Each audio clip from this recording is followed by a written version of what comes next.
근데 지금 경찰에서 보면 이제 늑장 수사가 아니냐 뭐 이런 문제도 있는데요. 근데 저희가 보기에는 그 늑장 수사 아니냐가 보다 수사 순서가 문제인 것 같아요. 지금 김만배 씨를 어제 불렀지 않습니까? 이게 가장 핵심 인물을 어제 부른 건데 압수수색을 안 한 상태에서 불렀어요. 이게 예를 들어서 그 검찰 조사받는 입장에서 예, 압수물 분석이 다 끝나고 관련자 진술이 있는 상태에서 조사를 받는 거랑 아닌 거랑 큰 차이가 있죠. 김태현의 정치쇼. 김태현의 정치쇼 화요일 3부는 김태현의 정치쇼 시그니처 코너 중에 하나입니다. 서초동에서 가장 뜨거운 이슈를 탈탈 털어드리는 변원유착 시간. 오늘 두 분 모셨습니다. 안녕하세요. 김준호 변호사입니다. 예, 헤럴드 경제 좌영길 기자입니다. 예, 반갑습니다. 좌영길 기자가 조금 정하신 것 같아. 한 두 번 더 하시면 했을 때 이 톤이 같이 올라와요. 이제 좀 있으면 헤럴드의 좌영길입니다 이러고. 근데 지금은 약간 톤이 이제 다운이 되는데 요거만 한 두 번만 더 해보시면. 자, 지난주에 우리가 추석 연휴 추석 연휴도 못 만나죠. 네. 그래도 오래된 것 같네요. 네. 일단은 오늘은 뭐 여러분 다 짐작하시겠지만 50억입니다. 오늘 아이템은 50억과 화천대유. 일단 요거부터 첫 번째 짚어볼게요. 이 50억이 지금 뭐 그 주고 받은 사람의 말에 따르면 퇴직금 플러스 산재 보상금 플러스 뭐 성과급도 좀 있고 뭐 이것저것 뭐 섞여 있다가 말들을 하는데 그런데 일반 대중들은 그렇게 생각 안 하잖아요. 그렇죠. 김준호 변호사 어떻게 봐요? 이 돈의 성격 50억.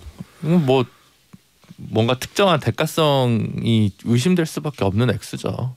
산업재가 제일 많이 받으면 물론 이제 민간에서 임의로 주는 거는 그분은 그 산재 인정되는 액수보다 상회할 수도 있어요. 그건 뭐 사용자 마음이니까. 사용자 마음이니까. 근데 이제 통상 보면 이제 뭐 두 눈을 실명했다. 뭐 팔다리가 뭐 이렇게 뭔가 손상이 돼서 쓸 수 없다. 이걸 장애 등급 1등급이라고 하거든요. 그러면 이제 연금으로 주면 평균 임금을 기준으로 해서 한 11개월치 매년 11개월치를 연금으로 준단 말이에요. 12개월까지는 아니고. 근데 이분이 곽상도 의원 아들 박병채 씨가 마지막에 한 350 뭐 이 정도 받았다는 거 아니에요? 그거 기준으로 하면 한 4천만 원? 11개월 치면 그걸 30년 때리면 그래 봐야 뭐 이게 50억까지 나올 수가 없는데 이명 증상 가지고 산재 위로금 40몇 억? 야, 이렇게 주면 삼성전자도 망할걸요? 서초동에서는 이거 어떻게 봐요? 지금 이 돈의 성격에 대해서. 결국 이거 규명돼야 되는 거 아닌가요? 수사로? 네. 근데 우리가 일반적인 기업 수사에서 제일 혐의가 많이 걸리는 것 중에 하나가 이 횡령 배임이거든요. 그렇죠. 근데 그 중에서 제일 흔한 사례가 허위 급여를 지급하는 사례예요. 예, 실제로 일을 안 한 사람한테 이제 이름만 올려놓고 이제 돈을 지급하는 게 횡령 배임이다 이런 식인데, 근데 지금 우리가 그 포인트를 맞춰야 될 거는 화천대유에서 이런 식으로 돈을 지급한 사람들이 문제다라는 게 아니잖아요. 예, 이 돈이 과연 그 동기가 무엇일까? 근데 이거를 뇌물로 갈 수 있느냐를 봐야 되는데 곽상도 의원이 직접 받은 건 아니거든요. 그러면 제3자 뇌물로 가야 될 텐데 준 사람은 예. 근데 직무 관련성이라는 게 인정이 돼야 되고 그다음에 그 제3자 뇌물로 가게 된다면 그 부정한 청탁이라는 요건이 또 이제 추가가 되거든요. 근데 이거를 두 개까지 아직 뭐 이렇다고 하는 게 나온 게 없습니다. 그러니까 청와대 민정수석이라는 자리에서 화천대유에게 뭘 해줄 수 있는 뭐 지위에 있었느냐, 그게 아직 나온 게 없죠. 예전에 그 진경준 검사장 그 주식 대박 사건도 보면 뇌물이 인정이 안 됐어요. 왜냐하면 주식 받은 거 다 입증했는데 검사 직무하고 관련해서 받은 게 아니다라고 해서 120억 추징을 못했어요. 그때 누가 받았죠? 본인이 받은 게 아니라 본인이 받았죠. 주식을 받았죠. 비상장 주식. 본인이 받았는데 대가성이 인정이 안 됐다. 근데 원래 이제 직계 가족은 제3자로 안 가고 일반 뇌물죄로도 많이 가거든요. 지금 그래서 그게 좀 다르고 아들이 받은 게 그러니까 아들이 받은 거니까. 네, 아들이 받은 거니까. 그다음에 곽상도 의원이 직접적으로 받은 거로 가서 간주하는 그렇게 또 포섭을 하고. 그다음 이제 뇌물죄가 이 직무 관련성, 대가성 문제 때문에 많이 빠져나가는 경우가 많은 건 사실인데. 사실인데. 포괄적 뇌물죄 법리가 있긴 있어요. 국회의원에 대해서. 네, 국회의원이랑 대통령 같은 경우는 직무 관련성을 좀 넓게 봐서 이상득 의원도 사실 그 포괄적 뇌물죄 법리로 그때 구속 대법원에서 확정됐던 거거든요. 이게 전두환 노태우 때 처음 나온 법리인데, 그래서 일반적인 케이스랑은 뇌물죄 법리랑은 좀 다르게 좀 넓게 그 뭐랄까 구성요건 포섭 범위가 넓어질 수 있기 때문에 곽상도 의원 대상으로 뇌물죄로 기소를 넉넉히 할 수 있지 않을까. 기존 검찰 윤석열 검찰 논리대로면 조민에게 장학금 준 것도 뇌물죄로 기소하는 판에 이거는 충분히 뇌물죄로 기소할 수는 있을 것 같은데 그래도 대가성이 뭐냐? 근데 지금 보면 그 곽병채 씨 명의로 나온 그 해명 글 있잖아요. 뭐 땅에 뭐 문화재 보호구역이 나왔는데 뭐가 나왔는데 근데 그때 문화재와 관련된 교문위 의원이었다. 곽상도 의원이. 진짜 그래요? 네. 그래서 그런 식으로 몇 가지 연관성들을 좀 뜯어볼 수 있을 것 같거든요. 근데 이제 실체는 알 수 없죠. 곽상도 의원이 민정수석 당시에 뭔가 그 위화력을 행사했던 것을 나중에 사후적으로 보험 받았는지 아니면 그 후에 의원 시절 활동이었는지 뭐였는지 뭐 그거는 이제 좀 수사를 통해서 밝혀져야 될 문제겠지만 어쨌든 그렇게 쉽게 빠져나갈 수는 없을 것 같다라는 생각이 들어요. 지금 야당에서 제일 관심 이렇게 포인트를 맞추는 부분은 그 이재명 지사하고 어떤 연관성이 있느냐 그 부분이지 않습니까? 근데 지금 곽상도 의원하고 이재명 지사하고 어떤 연관성이 있어 보이진 않고요. 예, 그리고 그 이제 화천대유 소유주인 그 김만배 씨라는 분은 성균관대 라인 뭐 이걸 강조하고 있는 거고요. 다만 뭐 예전에 그건 있습니다. 그러니까 이게 뭐 직접적인 연관성은 없지만 전 시장 사건 말씀하시는 거예요? 예. 그러니까 이제 그 이재명 지사가 예전에 검사 사칭했다가 구속된 적이 있었는데 그때 이제 김병량 성남시장에 대한 비위를 이제 그 보도 취재를 하는 과정에서 돕는 과정에서 벌어진 일이거든요. 근데 그때 이제 수원지검 특수부에서 수사를 했던 게 곽상도 의원이다. 당시에 김병량 당시 시장을 구속 교체했던 게 그러니까 수사를 시작을 했고 상당 부분 했는데요. 구속 기소하는 시점에서는 이제 인사가 나서 바뀌는 시점이고 수사할 때는 곽상도 당시 부장검사였고 그러니까 수원 특수부에 이재명 지사가 그 검사 사칭으로 구속됐을 때 그 수사를 하고 있던 부장검사였어요. 그러니까 지금 사실 많은 부분이 관계도에 있어서 사실 뇌피셜에 가깝잖아요. 그리고 등장인물이 너무 화려하잖아요. 이재용 부회장도 이 정도 변호인단 못 꾸릴 것 같은데 뭐 대법관 나오고 검찰총장 나오고 특검 박영수 특검 나오고 뭐 별의별 이경재 변호사 나오고 별의별 사람 다 나오는데 이게 라인을 그려다 보면 남욱 변호사 라인과 김만배 기자의 라인이 이렇게 뒤섞이는 것 같아요. 제 느낌에. 서강대 라인, 성대 라인 뭐 이렇게 얘기들 하더라고요. 언론에서는. 지금 곽상도 의원은 그 뭐 이재명 이쪽보다는 김만배 성균관 스캔들 쪽인 것 같다는 느낌을 좀 많이 받기는 하고 그래서 이제 나머지 뭐 강찬우 지검장이나 박영수 특검이나 뭐 이런 사람은 남욱 변호사의 예전 사건의 뭐 공격과 창과 방패였다는 거잖아요. 그래서 그걸 좀 뜯어서 따로 봐야 될 것 같고 만약에 자 변호사님 말씀하신 옛날 그 고리 가지고 얘기하면 곽상도 이재명 원팀설이라는 건데 이거는 좀 많이 과하지 않을까 무슨 싶어요. 연관성이 있다는 건 아니고요. 네. 그러니까 지금 오늘 보도가 나온 것도 보면 그 이재명 지사의 측근의 보좌관이 또 이제 그 천화동이라는 업체에 이제 관련이 있다는 보도가 나왔는데 이화영 전 의원. 이화영 전 의원의 15년 전 보좌관 이한성 씨인가요? 그러니까 이것도 3명 다 김만배 씨도 그렇고 전부 다 성균관대 출신이에요. 그래서 이건 그냥 뭐 그 이 지사하고 관계없이 내가 성균관대 동문으로 알고 지낸 사이다. 뭐 이런 해명이 가능하겠죠. 알겠습니다. 장석환님이 박영수 전 특검 부녀도 문제 아닌가요? 아파트 특혜를 받았더라고요. 감자 줄기 캐든 줄줄 나오니 하셨는데 박영수 전 특검 부녀도 구조는 비슷한 거죠. 그렇죠. 저 곽상도 의원이라 물론 박영수 전 특검은 변호사 때 받았나 이 특혜를? 그럼 뭐 뇌물의 문제는 아니겠지만 어쨌든 전반적인 구조는 비슷하다. 그러니까 일반인들과 아빠가 다르다. 그러니까 뭐 이제 만약에 저도 뭐 예를 들어 특검으로 김태현 변호사님 가면 저도 수사관으로 따라 들어갈 의향은 있는데 같이 갑시다. 예를 들어 권순일 대법관이나 김수남 전 검찰총장은 그냥 자문만 한 것 같고 뭔가 법률 리스크가 있어서 곽상도 박영수 이 두 분은 뭔가 좀 더 깊게 연관되어 있는 거 아닌가 이런 합리적 의심은 충분히 해볼 수 있을 것 같아요. 왜냐면 뭐 자식 취직도 시키고 화천대유에 직원들 다 많은데 다른 직원들한테도 이런 특혜를 줬느냐 아니냐 아닌다라고 나오면 아빠가 다르니까 뭐 그리고 이런 특혜 줬다는 걸 얘기하는 뭐 점심시간이라 대기업 인사팀에 있는 분들이 들으실지는 모르겠는데 점심시간 아직 아니구나 어쨌든 들으시면 모르겠는데 솔직히 검사장 이상급의 자제분들 이렇게 저렇게 대기업에 취업 많이 시켰습니다. 근데 이분들이 굳이 뭐 대기업 많고 많은데 화천대유에 딸 아들을 취직시켰다? 좀 뭔가 이상하죠. 알겠습니다. 자, 우리 요 얘기는 계속 할 거니까 오늘 여기서 마무리하고 또 다른 화천대유 얘기 한번 해볼게요. 화천대유가 이제 수사가 들어갈 거 아니에요. 어찌 됐건 간에 지금 뭐 그 특검이든 특별수사본부든 어떤 형태로든지 하고 있고. 예, 일단 쟁점을 좀 짚어볼게요. 자 기자, 쟁점 몇 개 짚어오셨죠? 예, 이게 그 사안이 굉장히 복잡한 사건이라서 그 장황하게 다 말씀드리긴 좀 어려울 것 같고요. 근데 이제 공방이 오가는 쟁점이 있고 뭔가 의문을 던지는데 그 의문을 설명 못하는 쟁점이 있습니다. 그게 한 3가지 정도가 있는데 첫 번째는 왜 화천대유가 이 사업을 맡아야 되느냐. 왜? 예. 그러니까 화천대유가 맡아서 이 사업을 시행을 하는데 그 시행사가 이제 선정되는 게 하루밖에 안 걸렸다고 하거든요.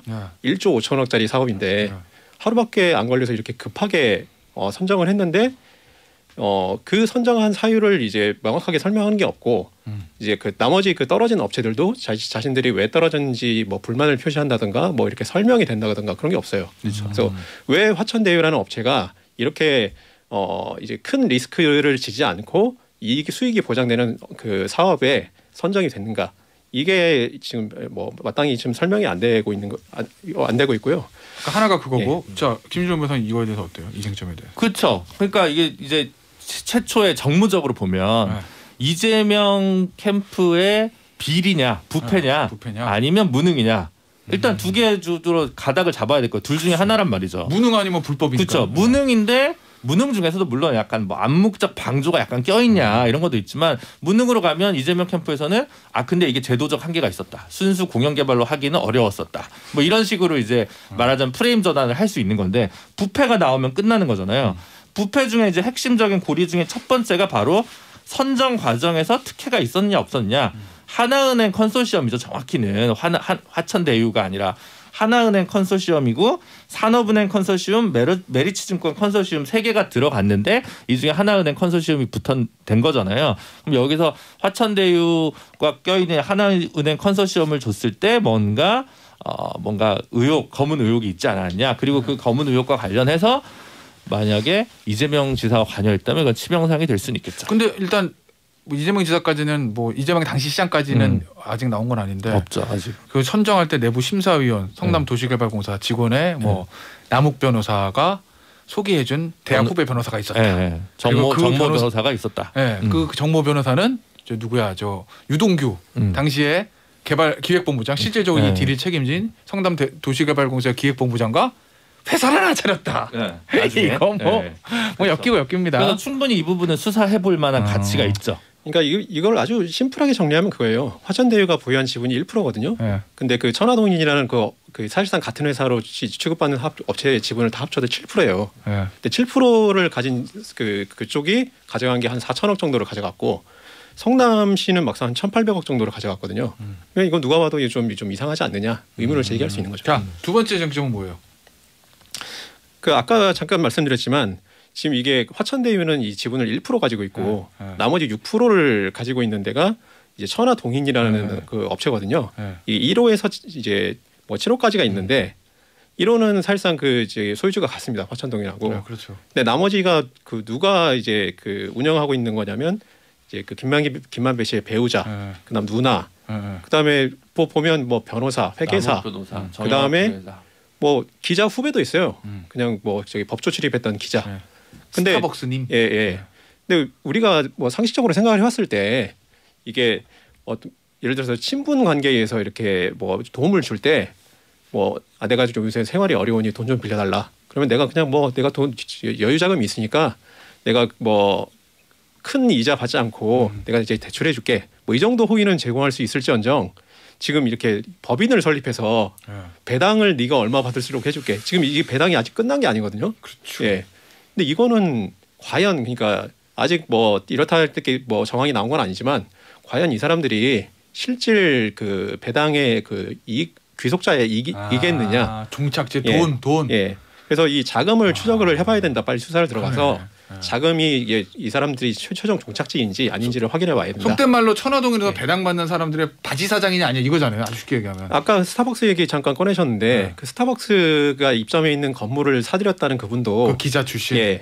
개인 소유로 구입한 게 아니라 그 천화동인 명의로 구입을 했거든요. 천화동인 명의로 구입했어요. 그 100억 배당금 받은 걸로 개인 명의로 산 게 아니고. 그래서 이게 아직 뭐 정황인데 의심해볼 만한 상황이고 확인을 해봐야 된다. 예를 들면 그런 것들도 다 그 개인이 최종 종착지인지 아니면 그렇죠, 예. 이름만 빌려주고 실질적으로 다른 사람이 있는지 이런 얘기구나. 그러니까 배당금 종착지도 종착지인데 화천대유가 이거저렇게 이렇게 저렇게 돈을 주고받는 곽상도 아들 건처럼 거기서 횡령배임 뭐 이런 것들도 충분히 잡힐 거기 때문에 제가 볼 때 여기는 수사 들어가면 뭐가 돼도 나온다 이 정도 액수면 안 나올 수는 없을 것 같다. 근데 네. 수사 들어가면 나오고 당연히 이제 돈을 따라가려면 수사를 해야 되는 건데 뭐 언론에서 추측한 한계가 있잖아요. 그렇죠. 자 기자. 근데 수사가 지금 컨트롤 타워가 없이 뭐 여기서도 조금 경찰도 좀 발 담그고 검찰도 좀 발 담그고 이렇다는 지적이 나오는 건 왜 그런 거예요? 지금 이게 수사권 조정이 됐고 네. 공수처가 생긴 이후로 네. 이렇게 정치적이고 큰 뭐 약간 뭐 게이트성 예 사건이 이번이 처음인 것 같아요. 그렇죠. 근데 지금 보면 그 곽상도 의원은 이제 현직 의원이기 때문에 공수처가 수사를 할 수 있어요. 그렇죠. 예. 그다음에 그 지금 대장동에서 그 금융분석원에서 자금 흐름이 좀 이상하다. 그래서 이제 수사 의뢰한 거. 그래서 경찰서. 어제 그 김만배 씨를 이제 소환 조사한 건 경찰이죠. 네. 그리고 이제 그 이재명 지사가 야당 의원들을 고발한 게 있어요. 이제 허위 의혹을 제기했다고 선거법 위반이다. 네. 이거는 검찰이 하고 있습니다. 네. 이제 지금 사건이 지금 검찰, 경찰, 공수처 세 개로 이렇게 쪼개져서 돌아가다 보면 그 예전 같으면 아마 어제나 오늘쯤 검찰총장이 이거 빨리 그 압수수색 영장 만들어서 오늘이나 내일 들어가라 지시를 하면 바로 들어갔을 거예요. 그렇죠. 예. 근데 지금 그 사건이 다 쪼개서 수사 주체가 이제 3중으로 된 거예요. 예. 그렇다 보니까 약간 이게 사건이 수사 주체가 이거 일원화된 것에 비해서는 이제 효율적이지 못하죠. 그럼 어떻게 해야 돼요? 공수처는 일단 여기서 제일 그 지분이 적어요. 법적으로. 일단 뭐 이재명 지사가 예를 들어 혐의자다. 그럼 기초자치단체장 시절 일이니까 공수처 대상도 아니고 그리고 공수처의 그 인원 규모가 이 사업이란다. 이 사건을 핸들링할 수 없어요. 물론 김태현 변호사님은 역량이 안 된다 이런 주장을 하시겠지만 일단 인적인 수준 TH김의 주장. TH김의 주장. 네, TH김의 주장에 따르면 그렇고 그래서 이제 검찰이나 경찰이 나서야 되는데 다 약간 간을 보는 것 같아요. 아니 이거 국가수사본부에서 해야지 왜 용산경찰서에 맡기고 있냐라든가 검찰에서 왜 특별수사단 뭐 본부 꾸려가지고 바로 가야지. 지금 같으면 성남도시개발공사, 화천대유 이런 거 다 압수수색 뭐 영장 치고 곽상도 의원도 핸드폰부터 압수수색하고 뭐 이렇게 쭉쭉쭉 해야 국민들이 납득을 할 텐데 좀 한 명씩 그냥 부르고 있잖아요. 그러니까 뭔가 조금 더 뚜렷이 나올 때 누가 사실 그렇죠. 경찰도 하다가 검찰에서 하면 다 가져갈 테니까 우리가 꼭 이렇게 속도를 내야 돼 이렇게 생각할 수도 있고. 자, 15 그럼 20초씩 드릴게요. 그럼 대안 뭐 해야 돼요? 자 시간 갑니다 지금. 대안요.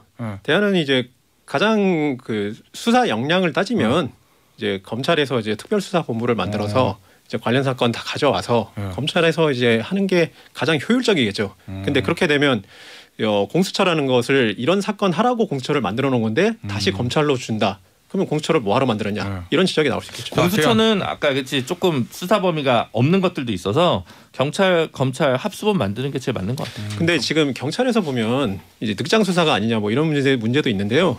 근데 저희가 보기에는 그 늑장 수사 아니냐가 보다 수사 순서가 문제인 것 같아요. 지금 김만배 씨를 어제 불렀지 않습니까? 이게 가장 핵심 인물을 어제 부른 건데 압수수색을 안 한 상태에서 불렀어요. 이게 예를 들어서 그 검찰 조사받는 입장에서 압수물 분석이 다 끝나고 관련자 진술이 있는 상태에서 조사를 받는 거랑 아닌 거랑 큰 차이가 있죠. 알겠습니다. 지금까지 헤럴드 경제 조양길 기자 김준호 변호사였습니다. 감사합니다. 감사합니다.